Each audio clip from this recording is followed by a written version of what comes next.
Hi மக்களே, ஒரு ப்ராப்பர்ட்டியை வாங்கியிருக்கோம். வாங்கின உடனே ஃபர்ஸ்ட் கேட்குற கேள்வி என்னவா இருக்கும், அந்த ப்ராப்பர்ட்டிக்கு நீங்கள் கரையும் பதிஞ்சிட்டீங்களா அப்படின்னு தான்.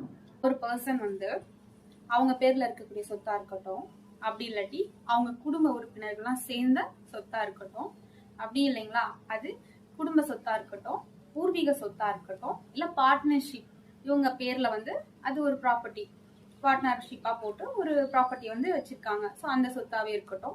ஸோ இதுல எந்த வகையா வேணா இருந்துட்டு போகுது. இப்போ அந்த சொத்துக்கு சொந்தக்காரவங்க வந்து அந்த ப்ராப்பர்ட்டி இருக்கு இல்லையா, ஒரு ப்ராப்பர்ட்டி, அந்த ப்ராப்பர்ட்டியோட வேல்யூ வந்து எவ்வளவு போகுதோ வேற ஒருத்தவங்களுக்கு, இப்போ எனக்கு வந்து அந்த ப்ராப்பர்ட்டி வந்து விற்க போறாங்க அப்படின்னா அந்த ப்ராப்பர்ட்டிக்கு நிகரான வேல்யூ எவ்வளவோ அதை வந்து எனக்கு அவங்க கொடுக்குறாங்க, நான் வந்து வாங்க போறேன். ஓகேங்களா, இதுதான் வந்து சேல் டீல். சிம்பிளா புரியுற மாதிரி சொல்லணும்னா, செல்லருக்கும் பையருக்கும் இடைப்பட்ட அந்த மணி டிரான்சாக்சன் ஆகுது இல்லையா, அதுதான் வந்து சேல் டீல் அப்படின்னு சொல்றோம்.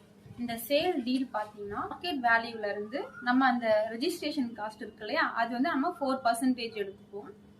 தென் வந்து ஸ்டாம்ப் டியூட்டி வந்து 7%. ஓவராலா பாத்தீங்கன்னா 11% வந்து நம்ம எடுத்துப்போம். இந்த 11% வந்து ப்ராப்பரா பே பண்ணி அக்ரிமெண்ட் பண்றோம். அப்படி அக்ரிமெண்ட் கண்டிப்பா பண்ணி ஆகணும். இந்த மாதிரியான தகவல்களை தெரிஞ்சுக்க நம்ம சேனலை சப்ஸ்கிரைப் பண்ணாதவங்க சப்ஸ்கிரைப் பண்ணிக்கிங்க, ஃபாலோ பண்ணிக்கிங்க. தேங்க்யூ.